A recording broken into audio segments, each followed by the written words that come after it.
What's up, everybody? We are live. It is right at 7 p.m. Let's see here. An error occurred. Wait a moment. Let's see if we can. Are we live? We're live somewhere. I'm going to try to go live on LinkedIn again. We'll see how this works. Okay. I think we're live. Hello, LinkedIn folks. Let's see here. I see Kathy. What's going on? Roel, what's going on? Great to see everybody. Is my sound okay, guys? Can y'all hear me okay? Our first couple people here, I like to get a little do a little tech sound checks with you guys. See how you guys are hearing me. Stephanie, what's going on from Kingsport? How's it going? Thank you, Kathy. All right, my sound is good. We're getting people in here. Welcome to the Performance Medicine Show. We do this every single Tuesday night at 7 p.m., answering your health and wellness questions. As you guys know, if you have a question for Dr. Rogers, go ahead and put it in the comments. We're going to get that in the second part of the show. Up until then, we've got questions that came in throughout the week. Great questions. We got a calcium question, supplements for cholesterol, which I'm excited about. Lots of cool things. We're getting people in here. Let me see here. This is one of my favorite episodes of the Common Sense MD. It came out today. I had the opportunity to listen to it over the weekend. If there's anything, to listen to Dr. Rogers in his element is listening to this episode of the Common Sense MD. It's on breast cancer and hormone replacement. In it, he talks about breast cancer prevention.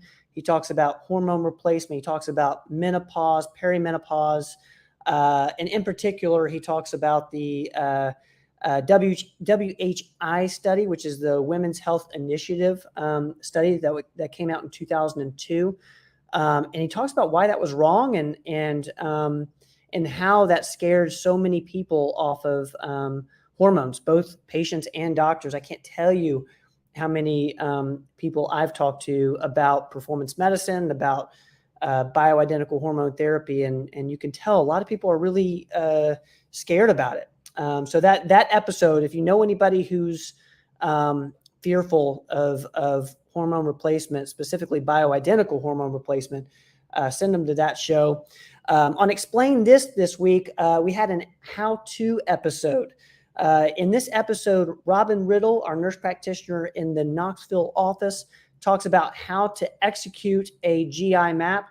We've been getting a lot of questions in the office about how to actually do it.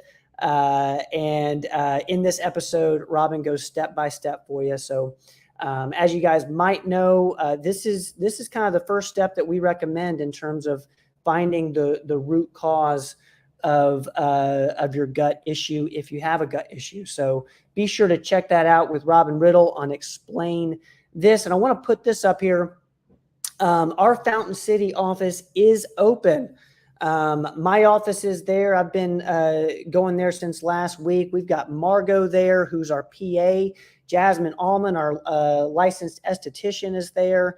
It is live in Fountain City. We're located off of Hotel Road, right across from Litton's. We're doing a grand opening this Friday. We've got our good friend Tony Basilio going to be joining us. He's going to be doing his show from our parking lot, I believe. So you get to hear a little insight into the Vols. The Vols match up with, I think we're playing Kentucky this weekend. Andy's going to be there as well. My brother, Katie's going to be there. I'm going to be there. Our whole staff, Rachel. We're going to have our staff from the Knoxville West office come out as well later on in the day. So come hang out with us. We're really, really excited about this office. So we're pumped about that. Is Doc ready to roll? He's ready to roll. All right, let's do it. Let's see here. What's going on, man? Hey, man. Nothing. Good. I'm looking forward to Friday too. Is that not great? I got to I talked with Tony today about the day, and we were kind of planning out where he's going to be. and we're gonna put him outside. It's gonna be beautiful. It's 73, Oh, sunny. great. Is he out by the duck pond, near the duck He's gonna pond? be out by the duck Or- pond. Oh, Yep. good. Yeah. Yep. I He'll can't be out wait to by see the. Tony. Tony's so great. If you guys are familiar with Fountain City, the Fountain City duck pond is in our backyard. So Tony will be in a good mood since the Vols are doing so great this year. You know, he'll Exactly. be in a really good mood. exactly. Uh, D-Land, what's going on? Great to see you in here. All right, you ready to rock this out? Yeah. Mhm. All right, let's do this. I want to put this up here first. We got a couple supplement questions. I think this is a really good one. What supplements, if any, can you take to help lower cholesterol? My favorite one for that is garlic pills. I think that works real well. I know it reduces incidence of cancer too. That may be the number one supplement as far as preventing things you can take besides vitamin D and some like maybe C. But as far as an extra supplement, especially if you have metabolic syndrome or you're worried about cancer, is garlic pills. Now, also like for cholesterol, like bergamot. Bergamot's a really good supplement to lower your cholesterol. Not berberine. Berberine is more for lowering sugar levels, and berberine is kind of like a metformin like medicine without the side effects. Probably about as effective as metformin. Of course, other things you could take. Gosh, I don't know why I'm blanking out on some of these things right now, but there's a Life Extension makes a cholesterol formula that it's a combination of some of those stuff I just talked about, but that's been pretty effective. Niacin, vitamin B3 is very potent at lowering cholesterol. And actually, unlike a statin, it will raise your HDL. Statins in general lower your HDL, so your good cholesterol. So niacin will raise your HDL while lowering your LDL, which is the ultimate goal. The problem with niacin, it flushes a lot of people. They take one over-the-counter niacin tablet, and everything turns red. They feel flushed in their face. They'll go to the ER even sometimes thinking they're having a major allergic reaction. It's just, it flushes you. But my technique on that is working your way up really slowly. It comes in 500 milligram over the counter, but I order 100 milligram tablets and have you take 100 milligram at night with an aspirin. So if you do flush a little bit, it'll go away and you'll sleep through it. Plus the aspirin tends to help. Then you work your way up by 100 milligrams every 4 nights until you get to a gram. I'll even go to 2 grams a lot of times, but that's a really potent supplement to really bring your cholesterol down. Red yeast rice is another one. It's kind of more of a natural statin. The problem with red yeast rice is that, it can have some side effects like statins do, like muscle aches. You still need to take CoQ10 with that one. And the quality control, you're just not sure what dose you're getting. I'm not against it, but certainly it has its drawbacks. So I'd say niacin, bergamot, garlic, all those are my favorite. I just got a text from Brandon, and he asked, what if you're a vampire and you are allergic to garlic? And knowing Brandon, he could be joking. Brandon but is a vampire. I don't know. Yeah. His teeth, remember that when he was a kid, he has teeth like that. They had to get corrective braces and file his I guess it was his incisors down, but then you need to stay away from garlic in that case. And since it is Halloween, approaching, you better, Brandon should not take garlic pills. Stick to the bergamot or niacin. Or better yet, play more pickleball. You can lower your cholesterol by playing pickleball. Play more pickleball, Brandon. I don't think he has that issue. I think he's playing enough pickleball. He's darn near a pro. He plays at a high level. He plays at a high Thanks level. for hanging out with us tonight, man. Speaking of Halloween, will you be doing your Botox special this year? And if Yeah. Katie's Mhm. here, she can answer it. I believe we are. Yeah, I'm sure we're doing Ev- it. We always I do it. think we're doing it, and I think it's on Friday. I think it's just Okay. on Friday, I believe. Okay. But I'll double check, and I'll also put that on our story and Instagram because we got that over on Instagram. Okay, let's get to calcium level. Please explain what the calcium level on the blood work represents and a little context here. For example, if mine is 9.8, which is within normal range, does that tell you that I am indeed getting enough calcium from food/supplements, yet not too much? And then it ends with, or is that not what the blood test represents at all? Any thoughts Yeah, I on mean, this? you've got it right. Yeah, I mean, yeah, that does mean if your level's that, then you're getting enough from what you eat. You really should get calcium through your food. I rarely give anybody a calcium supplement um, itself. I'd rather you get it through your food. Um, but yeah, it just calcium is one of the minerals that you need to check. It's a routine blood test that we do every day, part of your complete metabolic panel blood test, and it just represents a number in the blood. It has nothing to do with a coronary calcium scoring or anything like that. What you're looking for there is, like, I saw one today that was high, and so I had to check a parathyroid hormone out on him, because if your calcium gets either too high or too low, it can cause a lot of problems. Um, and usually, when it's too high, you could have a parathyroid adenoma. Um, my brother used to take these out a lot in people when their calcium levels got up to 11 and all that, which can really cause a lot of problems with things, not just kidney stones, but cardiac arrhythmias, maybe increased rates of cancer. So that calcium blood test is on there really to see if you're too high or too low. Um, the parathyroid glands, which there's four of them that sit on top and below your thyroid gland, regulate the metabolism of your calcium, which is really important. I mean, you've got a body that just has all these incredible glands and organs that just are responsible for making us human and keeping us healthy. So that's a routine mineral test in your blood. If it's too high or too low, you need to look further for the causes of that. And I've certainly seen it both ways. Um, but yeah, so if your calcium's normal, you're doing the right thing as far as calcium goes. All right. Thank you for that question. Great answer there, Doc. And I'm going to put this up from Stephanie. Stephanie is saying Friday and Monday for the Botox Okay. special. So we're running that Botox Thank you, special Stephanie. Friday and Monday. Thank you for putting that in there, Stephanie. All right. Let's get back to the questions here. Let's see here.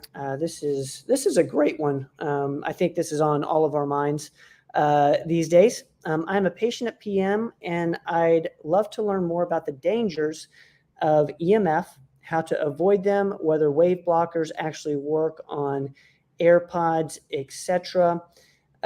What's your thoughts on this? You know, electromagnetic fields are something that a lot of people worry about. It's probably a real thing. You can definitely get too much of it, especially if you live under a big power line or something. That's why you should really turn off all your electronic stuff at night.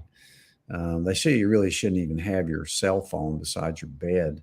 I mean, you can take it too far and get freaked out about it too much, I think. But a lot of people think that, when you talk on your phone all the time with your phone up to your ear, it can increase your risk of brain tumors. So now I don't know whether the wave blockers actually work or not. I mean, I think it's such you know, a new field that they really don't know. I mean, everybody probably has their tolerance to the amount they can, uh, kind of detoxify from on their own. But there's certainly concern out there about the dangers of EMF, and I don't know whether it's overblown or underblown, but it's certainly something that you can try to avoid if you can, like use speaker phones and turn off all your stuff at night. And, we live in a pretty electronic world. And, back in the old days, I didn't have any of that stuff. So just use your own prudence on that. And don't get too exposed to it if you can help it. I Yeah, wouldn't it want to live seems to under be a power line. You can hear them sizzle and crackle. Remember at Cedar Bluff Racket Club in Knoxville? yeah. It was right under the huge power lines. I always wondered, I hope those things don't come down. I always wondered if I was getting some kind of weird radiation from those power lines that were so loud. All right, let's get to this question. I think it's a really, really good one. My last blood work shows my albumin as 2.9. It has been steadily dropping since January. I am a cancer survivor and almost at my 5-year mark. Congratulations. What does this mean? So the question is, what does that number mean? And just for context here, I know you're not an oncologist, but thought you would explain it better. FYI, hemoglobin, hemocratic, platelet count also steadily declining. I'll go ahead and put the original question up. What's your thoughts here? Well, it's albumin. That's how it's pronounced. Albumin. But yeah, that's kind of getting a little bit low. Certainly in people with cancer, you can have a low. Most people think of it as a measure of your protein levels, which it is indirectly. Albumin is a protein really produced by your liver, and it has a lot to do with the integrity of your fluid balance in your vessels and your vasculature. So some people that get really low on it could have edema or swelling of your extremities. But there's a lot of different things it could represent. Certainly it can represent, your cancer, but it can be a crude test to knowing that you need to look into your liver function test and your kidney function, because kidneys come into play here with albumin. I don't know why you're getting a little bit anemic and your platelets are dropping too. I guess it was your platelets, but that's certainly something that your oncologist, hematologist need to look at. A lot of times you could eat a lot of protein and your albumin could still be low. Kidney disease, if you have kidney disease, you could be, peeing out your albumin or protein, which is the building blocks of muscle. So, something's going on. You need to look into a little bit. Again, hopefully it's, it's just that you're not eating the right kind of foods. Even gut dysfunction can cause a low albumin. So if you have a lot of stomach problems, you should look into your gut function a little bit and see if you have malabsorption syndrome. I mean, you may have even bile acid malabsorption from your liver. So it's something you need to kind of find out why these things are going down. It could be just nutritional imbalance, gut dysfunction. Some medications can lower it. If your albumin's too high, I've seen that a lot of times. That means that you're a little bit dehydrated. So, albumin levels on just like a calcium level. It's on every metabolic panel that we do. And it's not unusual to see one a little bit low, but if it's dropping that much, follow up with your hematologist and look further into your kidney and liver function. Look at the medications that you're on, look at your gut function, because eating more protein may not do the trick. If you're having swelling, then you need to look at it. I don't know what kind of cancer you had, but it's something that definitely you need to have a discussion with your hematologist, oncologist about. So I hope that helps. Is that one that you're looking at the number as well as maybe the velocity? I know with, the PSA in particular, you don't, you talk about the number as well as how much. Yeah, I mean, certainly if it's continuing to drop, there's something going on. That's a good point. Yeah. All right. Thank you for that question. Great answer there, Doc. Coal Miner's Daughter on YouTube, welcome. Thank you for hanging out with us this evening. Again, this is the Performance Medicine Show for the people who have not been with us before. We do this every Tuesday at 7 p.m. This is one that I know a lot of people are interested in. It is what is Dr. Rogers' vitamin stack? It comes from Steve Nice, who, of course, is the CEO of Shield Nutraceuticals, who makes Digest Shield, a good friend of ours. What is Dr. Rogers' vitamin stack? And I know it's probably a long list, but this is a performance Off medicine the top show. of my head, gosh, of course, vitamin D with K, with K2, MK7, that's very important. Magnesium, I like the Neuromag. I take Dr. Rogers Super Vitamin, which has a lot of stuff in it. It doesn't have the magnesium in it, but it has the methylated B complex, the C, the D with K, all the minerals. So I really like that vitamin that we have made for us, because it has a lot of it in. As a matter of fact, it's enabling me to cut down on how many different pills that I take. So that and all that stuff's in there besides the magnesium. Omega-3s. I prefer the orthomolecular omega-3. That's my favorite. And I take the immune complex, which has some of the other stuff in it, like NAC. And I have to look and see what else my immune complex has in it. I take it daily. Some people just take it when they get sick. Well, hold on. I've got it right here. Somebody showed up with it. I also take a combination of CoQ10 and PQQ, which work together for energy. I'll put, let's see if I can find this. I don't know where my. That's the stress release. This is the super Let vitamin. me So see this is the immune formula. Dr. Rogers Super Vitamin has everything on it, really. It's incredible. It has copper that you need. It has the zinc that is important. All the methylated B vitamins that you need. Manganese. And of course, you got my immune. I don't know where my immune one is. And of course, Digest Shield. Digest Shield is definitely one of my daily things that I take for gut function. And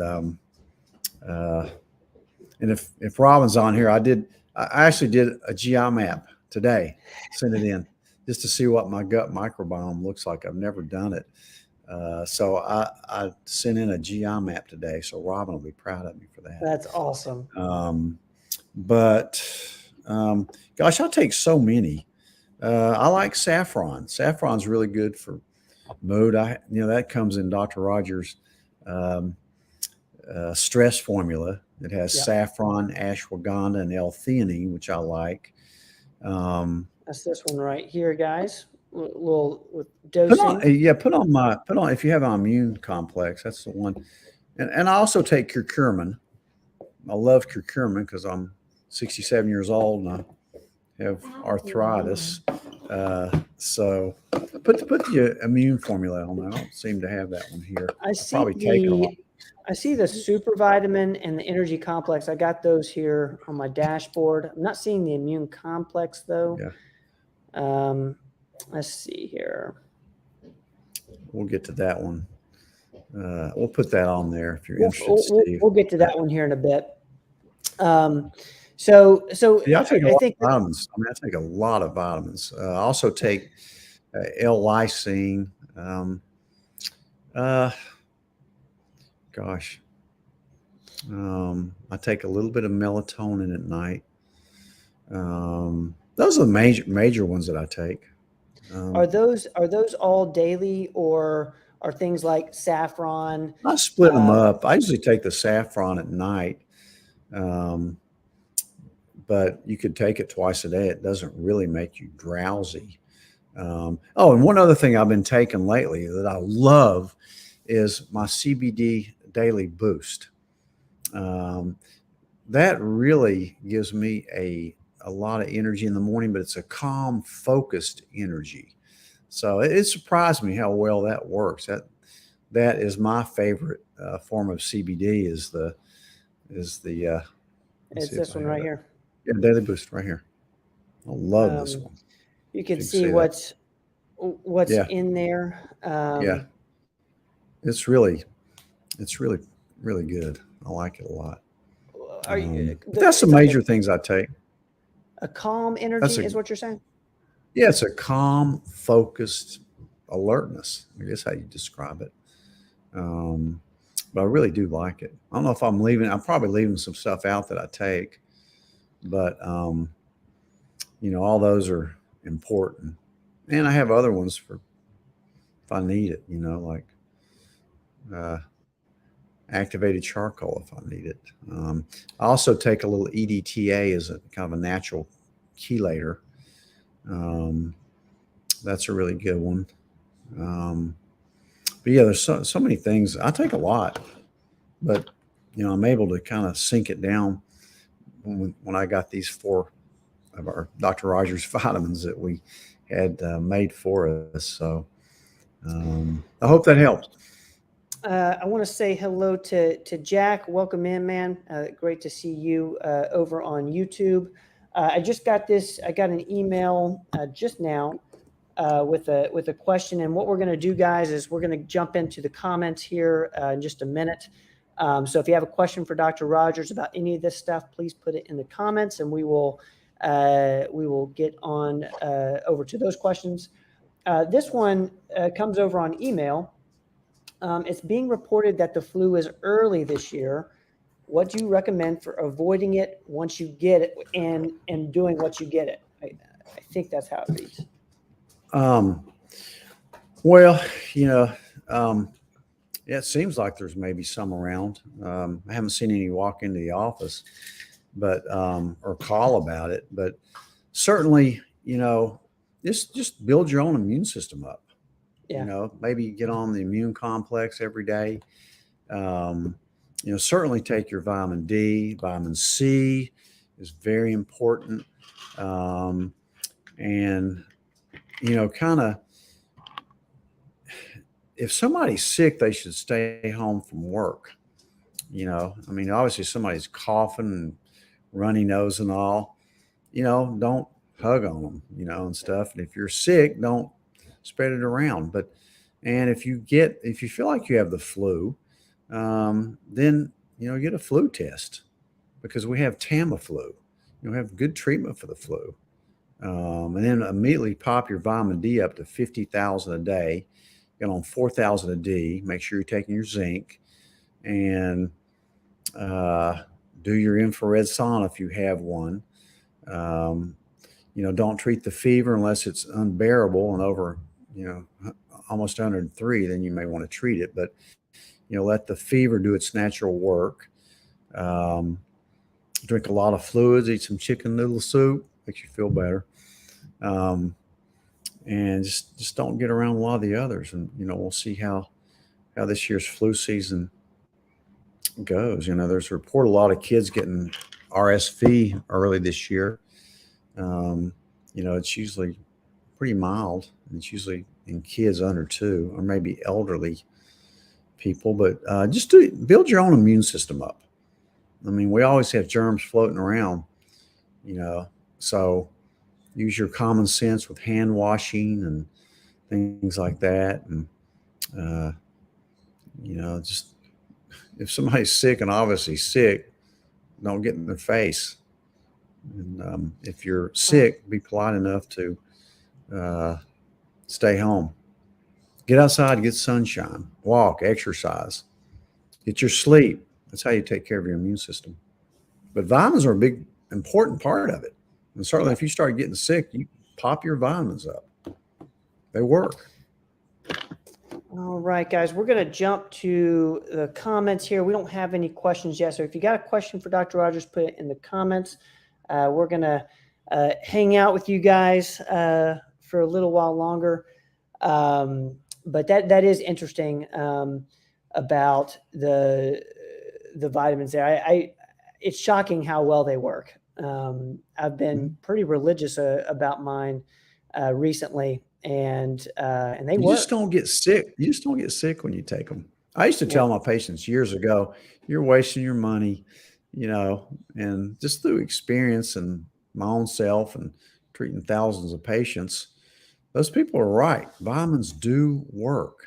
Obviously, if you could get them all through your food, that'd be great, but you can't. You just can't. What is the dosing for vitamin D if you're starting to feel not so great? Is it 50,000 units for 3 days? Yeah, 50,000 units a day for 5 days. Some people go For up to 5? 150,000 units, but it's 50,000 a day for 5 days. You can also Uh, get uh, that betadine. If you start to get sick, I keep some of that betadine nasal spray and throat spray around the house. So we have it at our offices. You can immediately start spraying that stuff in your nose and your throat. If you start to get a sore throat, I think it really um, can help kill bacteria, viruses, everything if you use it early. Don't wait till you're um, really sick before you start treating yourself. you know what's interesting is I'm seeing all these comments on Facebook, and I have not been seeing them. Um, Sorry about this, guys. I'm not seeing the Facebook comments of. Uh, so I'm going to try and figure out why. Um, but I can look at it over here and see what's going on. So I apologize if I have not been purposely ignoring these. We're getting a lot on Facebook, and I am not seeing them. Let me see what's happening. Um, should be good to go. All right, so what I'm going to do, guys, is I'm just going to read some of the comments that I'm seeing on my phone here, and we'll get to all these questions.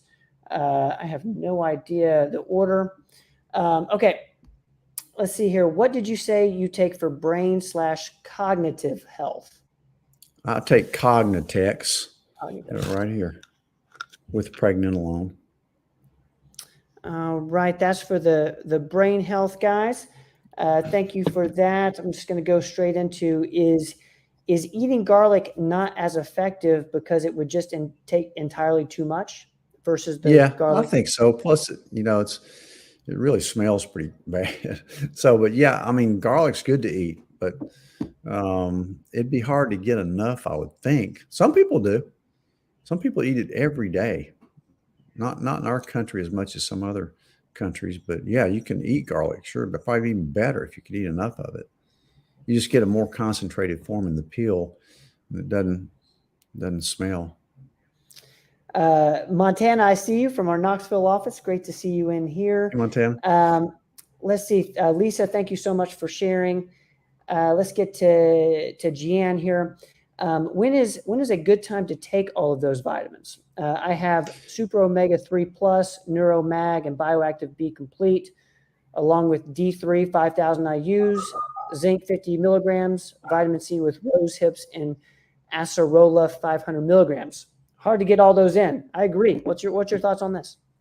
I split them up. Of course, take your magnesium at night and take all your fat soluble vitamins with food, like the A, D, E, and K. That's another one. Take vitamin E, the mixed tocopherols. That's in my multi. But spread them out. Most vitamins, especially a multivitamin, you better take it with some food because a multi, especially with zinc, can cause a little nausea unless you take it with some food. So I just spread them out. I kind of, put mine in different pouches, and just take it mostly with lunch and dinner, especially since I do intermittent fasting. I don't eat breakfast.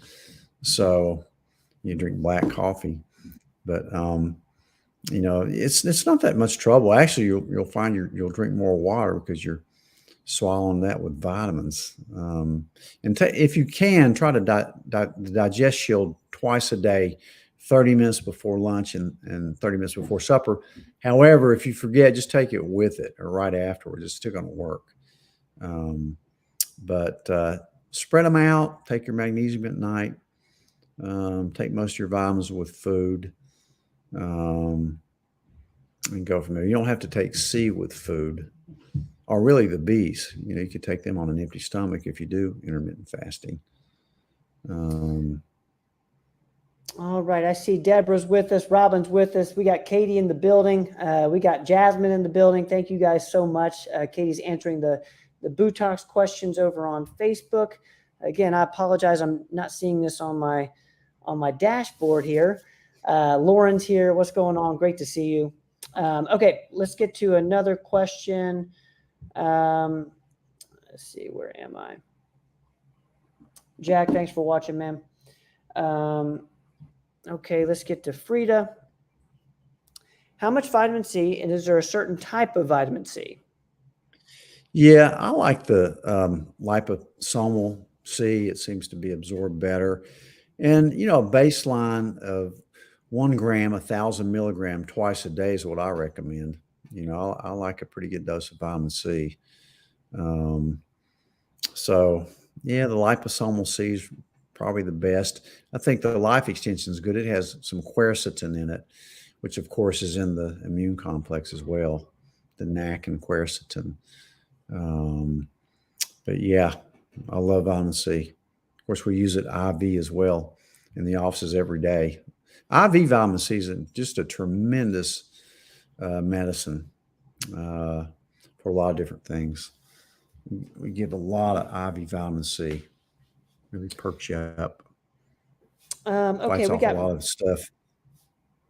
We got Brenda on Facebook is saying, do you feel stress plays a role in autoimmune disorders? Yeah. Mm-hmm. Yeah, I do. I think most autoimmune disorders start in the gut.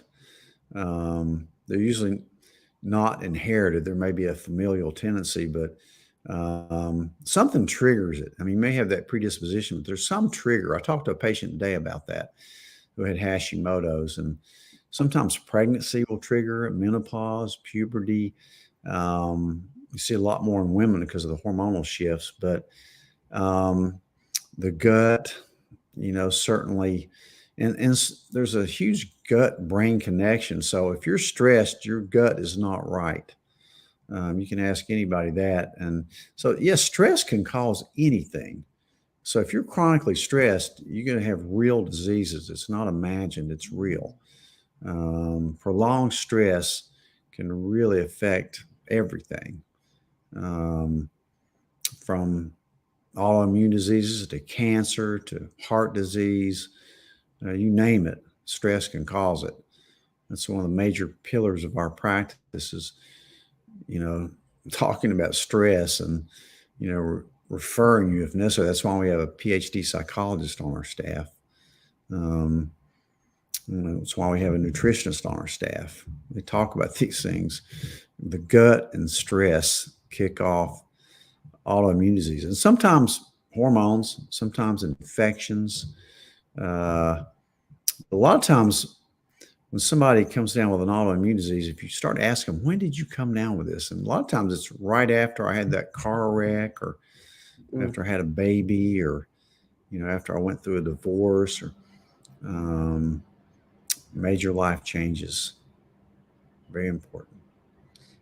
Is there anything that you tell people to for prevention of that? Because, there's always, life happens, all the time. Is there any preventative things? Is it just, keeping your immune system strong, exercise, basically do all the things? Yeah. Drop out of high school, don't get married, and live on a remote island somewhere by yourself. We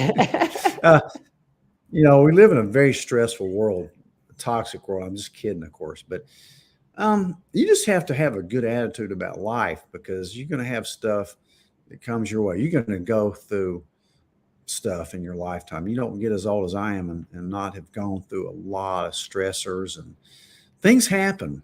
I mean, but I think it's the attitude that you approach it with. Just like, my friend that just turned 104 years old, that's very healthy, and just incredible guy, still does mountain climbing and hiking, and goes down zip lines at 104 years old.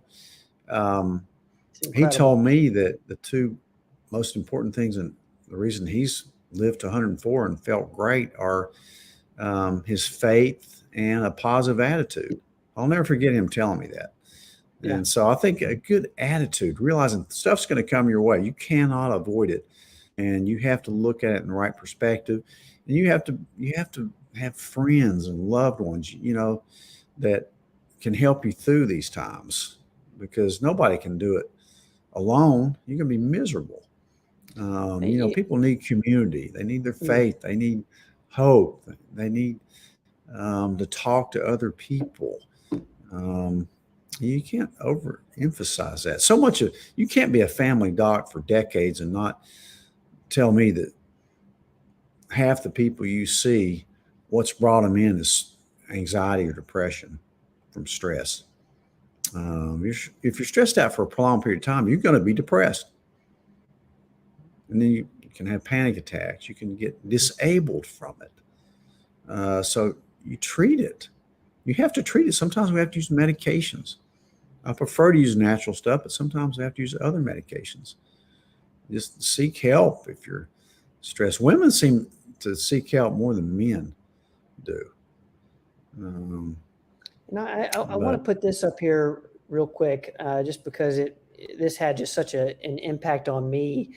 Our good friend Jamie Winship, he's been on Outside the Box, I believe 5 times now. We're hoping to get him on for a 6th and a 7th and an 8th and just onward. But this episode, What Do You Hope For, has impacted so many people's lives. It's about, I think it's like 45 minutes or so. But it's all about what you're talking about, Doc. And I hope you guys, if anybody needs some encouragement, look for this one. It's on YouTube. If you search for, if you just Jamie Winship Performance Medicine, it'll show up. But that was just an incredible episode that I think is really getting at right what you're talking about. And I just want to say, guys, I am seeing all the Facebook people now. I thank you guys so much for hanging out with us. I see you, Brenda, Bianca, Linda, Barbara. Thank you guys so much. I wasn't seeing you. I wasn't seeing the comments earlier, but I want you to know I'm seeing them now on my phone. So I'm getting to everybody. So if you guys got a question for Doc, we got Katie's in there as well, answering questions. And I'll try to figure out a way I can share Katie's answer on what's in the immune complex, because she laid out the doses of each vitamin in that combination supplement. Okay, let's see if I'm looking for questions here. And it seems I got one from Kathy I'm seeing on YouTube. What is the best thing you can take for a terrible cough? What's your thoughts on that? Any first things kind of come to mind? Well, it just depends on if it's a chronic cough or an acute cough. I mean, if you're sick with a terrible cough, probably the best thing is a prescription cough medicine. The best one I've seen ever is Tussinex. It's a controlled substance, but for just won't stop cough when you're sick. It's amazing. I called somebody in some Tessalon Pearls today that had been sick. That won't make you drowsy or anything. They're just little tablets, but it's still prescription. If it's a chronic cough, you need to figure out what's causing the cough. Is it reflux? Is it allergies?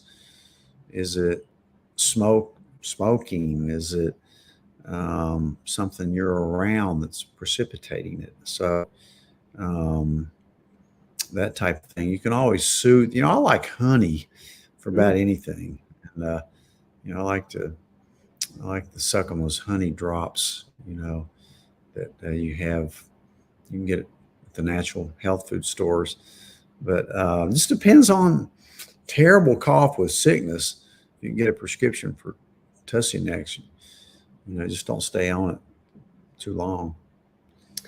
I have to ask, and I feel like this is a perfect time to ask on the Performance Medicine Show, is what's your honest thoughts on a hottie toddy if you're having a tough cough? Honest thoughts. I think so. Well, yeah, I think it's fine. Yeah, I think it's fine. Have you go. had one or something? Or not tonight. Yeah, I think they I soothe do your like a throat hottie toddy down. though. Yeah, I think rock and rye, little Jack Daniels with uh, what's the rock in that? I guess it's some kind of sugar compound. Then you put honey in there, and I mean, a lot of people like it. You know, maybe it can relax you a little bit. Let's get to coal miner's daughter's question. What is your opinion on doctors prescribing birth control to young women for moderate pain and better control of menstrual symptoms before recommending a better diet, sleep, etc.? This is a great question. Robin Riddle talked a little bit about this on the PCOS episode of Explain This. What's your thoughts on this? I know Yeah, that's a this. great statement. I mean, a lot of people just blatantly put teenagers on this without thinking about it. So yeah, you always want to start with the gut, the sleep, the eating habits, the sleep patterns, the anxiety, the weight issues that they may have.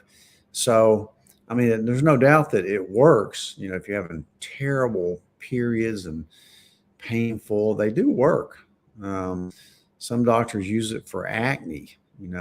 So it just depends on how severe it is. I'm not against using birth control pills for, that type of severe symptoms, and definitely, if for birth control. But first, you're right though. First, you always look at the other stuff.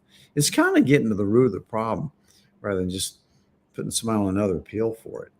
Yeah. Just because some people get on the pill as 14, 15 years old, and they're on it till they're 50 years old. Or I had a lady the other day, she was 55, still on the birth control pill. Took her off of it, put her on some bioidentical hormones. But yeah, I'm with you. Try to find out the root of the problem first. Check some hormone levels. I may have PCOS. But a great statement. Thank you for that comment, coal miner's daughter. Very similar to the story you mentioned with a GI doc who didn't even ask the patient what they were eating. Just trying to figure out, if you're diagnosing somebody with a gut problem, it's pertinent to ask, what are you eating? Yeah, that lady was diagnosed at age 60 with ulcerative colitis, and got the biopsy, confirmed the diagnosis. Immediately was going to put her on Humira, and which is an extremely expensive biologic. And I asked her the question that I knew the answer. I just wanted to confirm it. Did they ever ask you what you eat? No. That's common. I mean, let's start out with that. What are you eating? Let's try to modify your diet, see if we can't control this without putting you on some of the toxic medicines. Sometimes we need those medicines, but you want to start out trying to sort it out and find the root cause of the problem if you can. All right, I see Mark's got a great question here. This is a peptide question.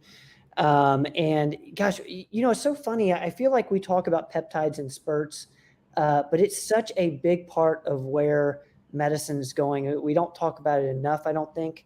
I'm going to tell Robin that we'll get a couple more episodes of Explain This on peptides. We've done a few. We've done BP 157. BPC 157. Yeah, that's the one that I'd probably use over any of them, because that's the peptide I like the best. I've taken it before. I don't take it every day, but especially if you're having gut problems, that's a really good one. It stands for Body Protection Complex. And 157 is because it has 157 different amino acids in it. But yeah, that'd be my favorite. There's a ton of other peptides, hundreds of them for different reasons. Of course, I like the NAC and the quercetin, L-lysine. Those are really good too. But I think they have a lot of practical uses.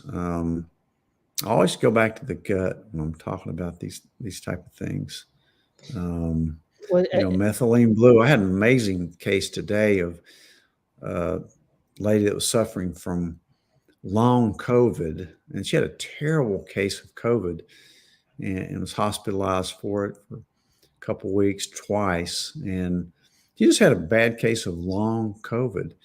And I put her on low dose naltrexone and methylene blue. And she came back to see me today.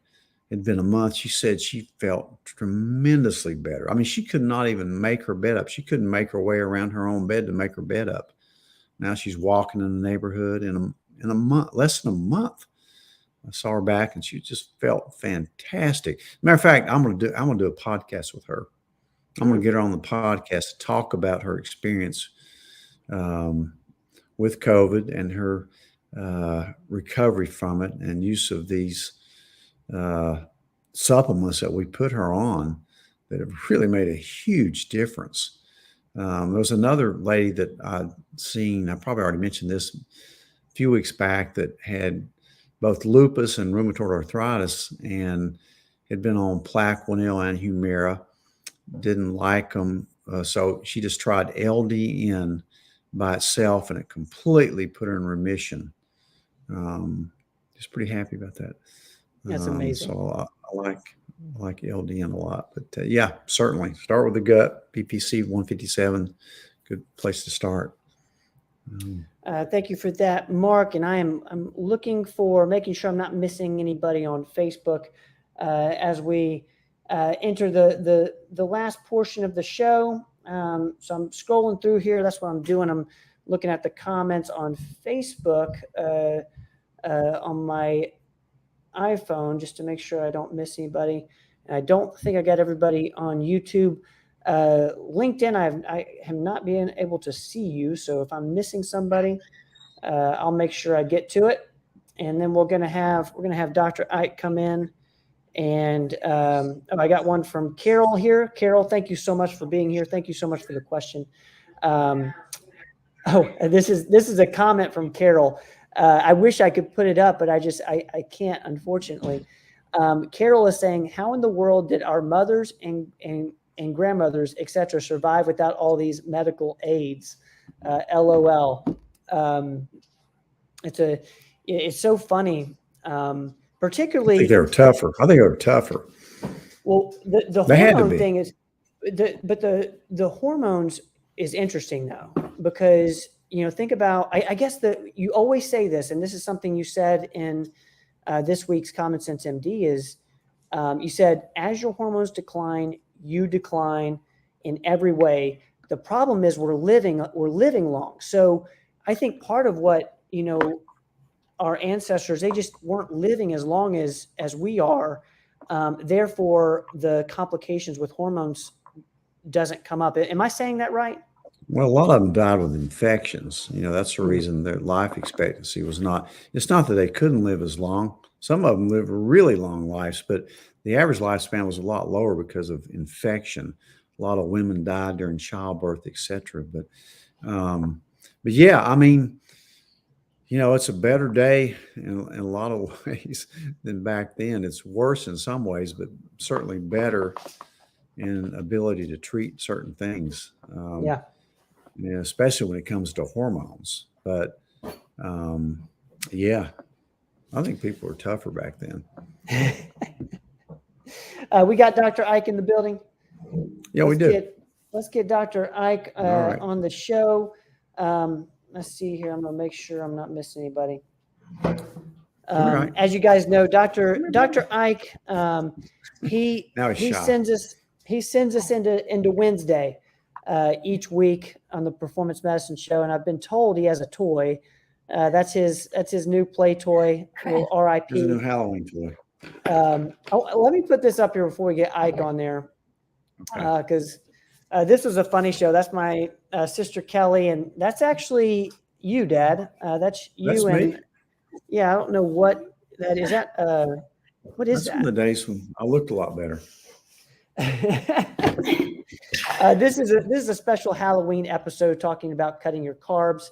It's a throwback. I think that is me. Yeah, we did that on Halloween, I guess 2 years ago, going over some candies.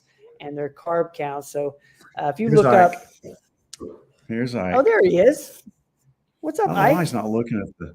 He's not looking at the Well, hold him. camera. Hold him, and I'll put All him. right, here he is. He's There's getting big. Mama. This dog is supposed to be a mini. I don't think he is. Ike, Should be. you're not mini. You're not mini. Look at you. Has he been a good dog tonight? He's restless. He has. He's always a good dog. But he is a puppy, so there he is. So There's the Dr. Ike in the building. I don't think he's gonna cooperate too much. he's probably well. ready for you to be freed up. We're think getting he is. comments. I hope everybody on- has a great Halloween and enjoy the fall weather. It's gorgeous out there. This is just a beautiful time in East Tennessee. I just love to get outside and walk and enjoy the beautiful leaves and the sunshine. It's just gorgeous right now. Guys, thank y'all so much. Heather, I see your comment. I wish I could put it up here, but I can't. Heather saying she puts all her patients on Digest Shield. Thank you so much. Shout out to good. Shield Nutraceuticals and Digest Shield.